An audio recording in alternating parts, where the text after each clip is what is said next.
अपने समाज, अपने देश के लिए समर्पण का भाव है देशभक्ति। और हर देशद्रोही के जीवन में आने वाला तूफान है हमारी सच्ची देशभक्ति, ताकि हर देशद्रोही ये समझ सके कि अगर तू परिंदा है तो ये आसमान तेरा है, अगर तू दरिंदा है तो ये शमशान तेरा है। भाईचारे से रहना है तो रह इस जमीन पर, वरना ये कब्र भी तेरी है और यही कब्रिस्तान तेरा है और यही कब्रिस्तान तेरा है।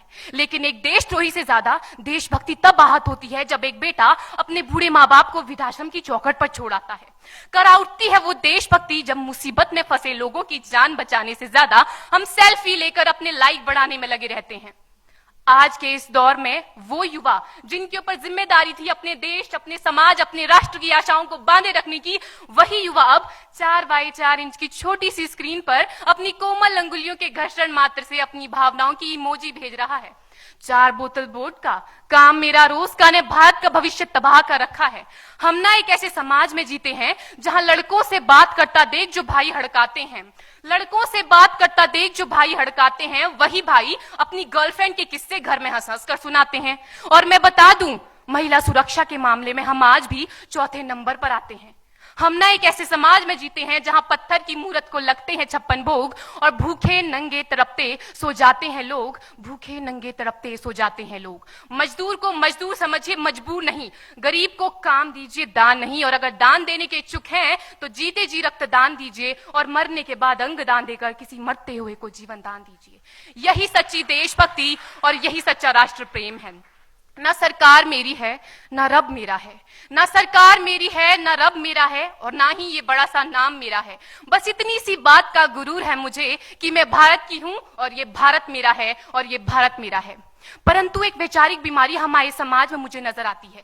कहा जाता है हम दुनिया के सबसे बड़े लोकतंत्र हैं, जहां हिंदू पैदा होते हैं, मुस्लिम, सिख और ईसाई भी पैदा होते हैं, लेकिन बदकिस्मती है अब इंसान पैदा नहीं होते। और मेरे विचारों में ना हिंदू की जरूरत है ना मुसलमान की जरूरत है। राष्ट्र निर्माण के लिए केवल अच्छे इंसान की जरूरत है, केवल अच्छे इंसान की जरूरत है। जरा सोच कर देखिए, ये पेड़ पौधे और शाखाएं भी परेशान हो जाएं अगर परिंदे भी हिंदू और मुसलमान हो जाएं।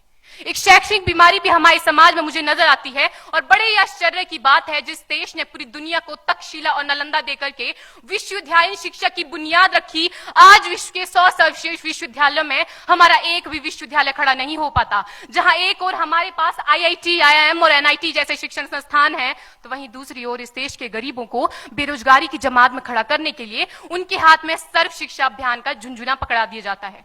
और मैं बता दूं, इस शैक्षणिक बीमारी का केवल एक कारण वो ये कि हमारे देश की शिक्षा नीति केवल 2 तरह के लोगों के लिए बनती है। पहले वो जो विद्वान हैं और दूसरे वो जो धनवान हैं।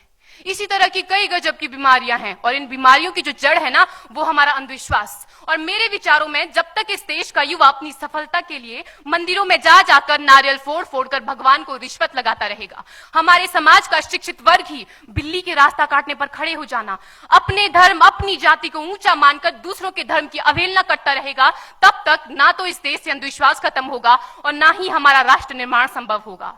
हमारी संस्कृति, हमारी सभ्यता को दुनिया ने शीश नवाया है, तो क्यों आस्था के नाम पर हमने अंधविश्वास फैलाया है? मेरे विचारों में हमारा राष्ट्र निर्माण तब संभव होगा जब इस देश में महिलाओं की पूजा नहीं, उनकी इज्जत की जाएगी। राष्ट्र निर्माण तब संभव होगा जब हम जाति का आरक्षण नहीं बल्कि सामाजिक सशक्तिकरण पर बात करेंगे। राष्ट्र निर्माण तब संभव होगा जब स्वच्छता अभियान में केवल सरकार नहीं बल्कि सड़क पर चलने वाला हर एक नागरिक हाथ बंटाएगा, स्वच्छ भारत स्वस्थ भारत को दिल से अपनाएगा। असल मायने में हमारा राष्ट्र निर्माण तब संभव होगा जब एक गरीब बच्चा मध्याह्न भोजन के नहीं बल्कि ज्ञान अर्जन के लिए सरकारी स्कूल की चौखट पर कदम रखेगा। और हमारा राष्ट्र निर्माण तब तक संभव नहीं होगा जब तक एक नागरिक नैतिक रूप से सटीन, चारित्रिक रूप से भ्रष्ट, मानसिक रूप से दिवालिया, धार्मिक रूप से अंधा, राजनीतिक रूप से गंदा, स्वैच्छिक मान मूल्यों के आंकड़ों में जिन्न शिन्न पैपंदमयी अखंड भारत को खंड खंड करता रहेगा, तब तक हमारा राष्ट्र निर्माण संभव नहीं होगा।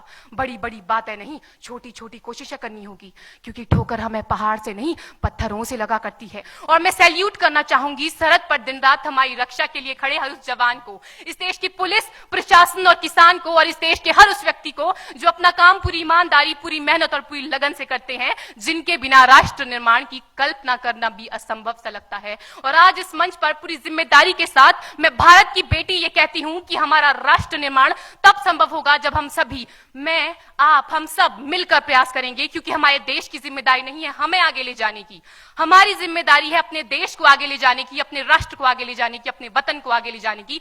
तो अंत में मैं बस यही कहना चाहूंगी, मेरा हिंदुस्तान महान था, महान है, महान रहेगा।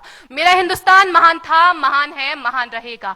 होगा हौसला सबके दिलों में बुलंद तो एक दिन पाकिस्तान भी जय हिंद कहेगा। पाकिस्तान ही क्यों, सारा जहान जय हिंद कहेगा, क्योंकि सारे जहां से अच्छा हिंदुस्तान हमारा, सारे जहां से अच्छा हिंदुस्तान हमारा।